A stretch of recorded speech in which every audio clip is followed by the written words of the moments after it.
Will the Genshin Impact training guide kill content creators? Can you even trust it at all? I think that most of the people who watch this channel, this will be completely irrelevant to, but I think it's a very good thing overall for the game, at least on first glance. I haven't deep dived into it just yet. We're gonna do that right now. Welcome to Jello Impact, where we build and test every single character to help you decide who you want to wish for and build. As long as these guys don't start giving wishing recommendations, then I'm really out of a job. Okay, developer discussion training guide available. I do want to start off by saying it's awesome that Genshin is putting out like this quality of life kind of meaty stuff. They never used to do this. Like, this is new starting in Fontaine, where it patch after patch after patch, even if they're not always hit, at least they're adding stuff. At least they're trying stuff. At least they're shaking things up, improving things by and large. Even though like the artifact loadout stuff is not what we wanted, by and large things are getting better. So let's be happy that they're at least, you know, putting some love and care. Okay, we've become aware that building characters can prove to be quite perplexing for some new travelers, very true, as well as those who have just obtained a new character. To this end, we have developed the training guide, which will provide you with character building suggestions that are based on data from recently active players.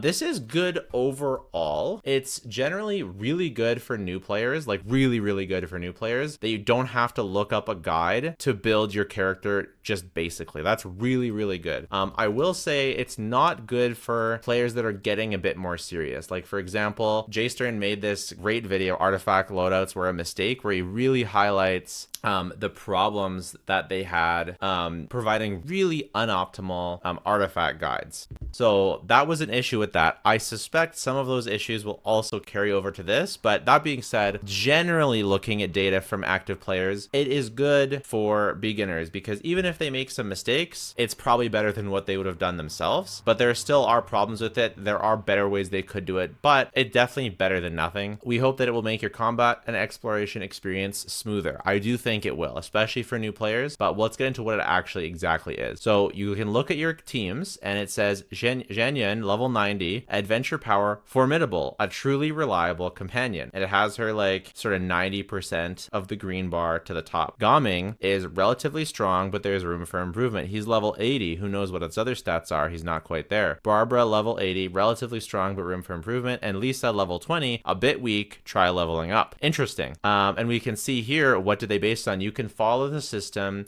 You can follow the system instructions and choose between character level, weapon, artifacts, and character talents, depending on which aspects you'd like to build. So level, weapon, artifact, talent. Interesting. Like, this is the areas that you build your character in, so that makes sense. That's what I talk about in my guides for sure. It has a green check mark for the weapon, and artifacts is down, talents is down, level is down. I want to know what level. Is this the level 80 Barbara? Must be playing in a newly bloom team, am I right? In the character level tab, you can view whether or not leveling up your characters is recommended, as well as required ascension materials. Not enough materials, and then it tells you the ascension materials. Okay, fine. We already have that. In the weapon and artifact tab, a commonly used weapon and artifact configurations will be recommended to you based on data from recently active players. Prototype Amber being the high usage rate, Favonius Kodak medium usage rate, Otherworldly Story as normal. This is a bit sus. This is the first red flag. Like, who's using Otherworldly Story over Thrilling Tales? What does Otherworldly Story even do? Otherworldly Story. I just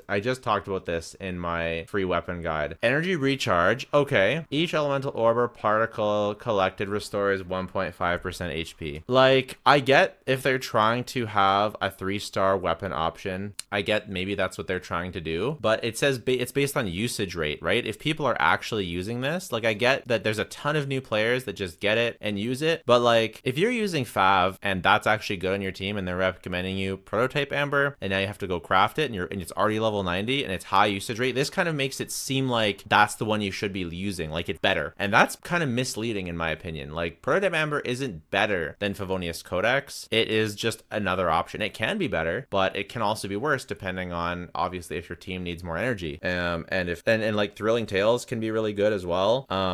So I'm concerned that the high usage rate is going, especially in the green, is going to mislead people. Especially, it's not even a percentage, it's just high. Like, what if, so I'm is it gonna show more than 3 options? Is it only gonna go show 3? It's looking a bit sus. I think we're definitely gonna have to do a video on, because I have pretty much every character, so let's see how good its recommendations are for every single character. I think that's a pretty fun video we could do. This also looks really sus. Enhance current artifact. Get a bit more zoom. That's the max. Okay. Equipping 5-star artifacts and enhancing them to +20 is recommended. Sure. Obviously, it's not including 4-star sets, but I get it. There's only like 2 really viable 4-star sets, so I get it.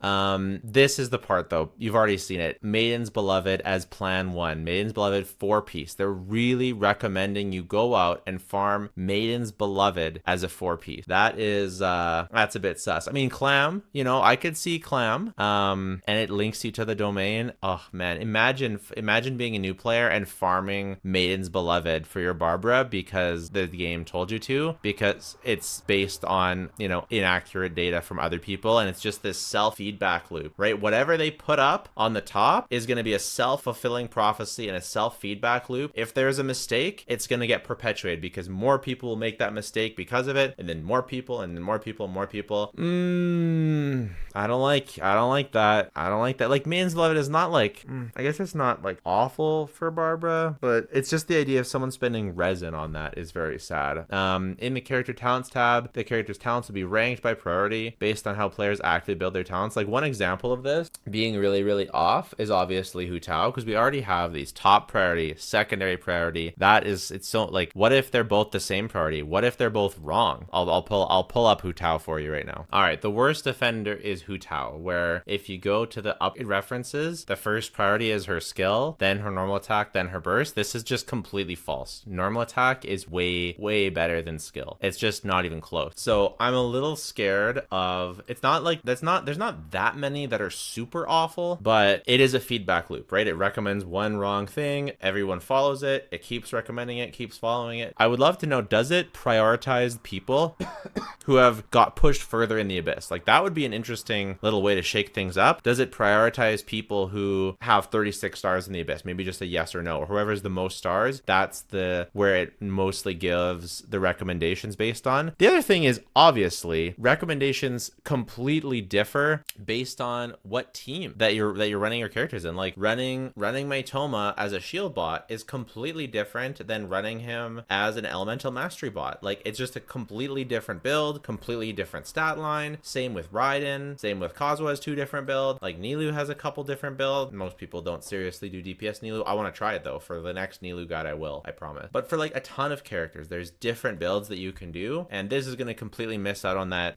on that nuance, obviously, which is fine, because this is just for the newest player, right? It's just for the brand newest player who has no idea what's going on. They've never looked up a guide in their life. They've never played the game. They have no idea. This is so good for the newest player. I know it's not going to be perfect. It's not going to be amazing, but it is better. It's definitely better. Like, I know that there's problems with it, but I think overall, like, it's super, super good. So let's keep going on. Click on the small red icons of the enhancement content to redirect you to corresponding enhancement page. Okay, nice. Travelers can open the training guide from the Paimon menu. If you have any questions or suggestions while using it, feel free to give us your feedback via the various feedback channels available in and out of the game. It would be nice if there was a little feedback thing in the training guide so that I could say, hey, Hu Tao's talent priority is wrong, right? It'd also be nice if instead of using usage rate, they used actual stats and data, because they calculate damage in the game, so they could calculate it for the thing. So the training guide is only meant to provide travelers with small suggestions for how to build your characters. Of course, it is recommended that you explore other potential enhancement options to prepare for all the unpredictable challenges that may face you in the road ahead. Good disclaimer, right? There's lots of different variations and options that it can't cover when it's trying to be simple, because you kind of have to draw this line, right? Do you be complex? Do you cover all the different options, or do you make it streamlined and simple? And it's a tough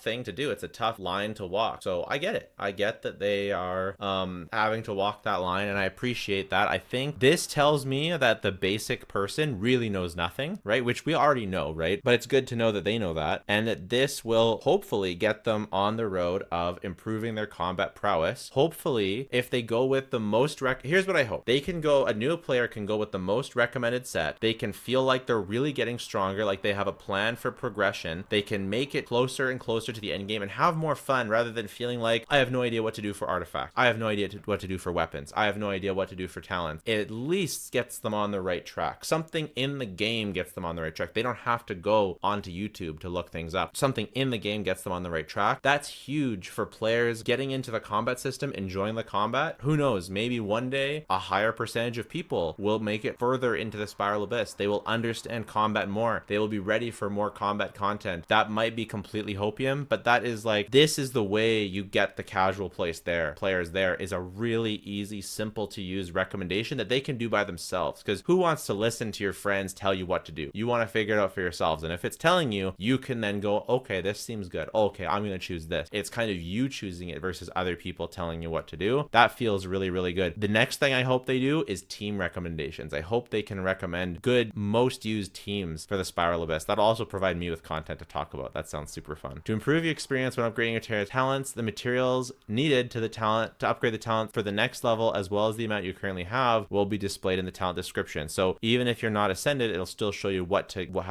materials you need to get to the next level. This is fantastic. This is really great.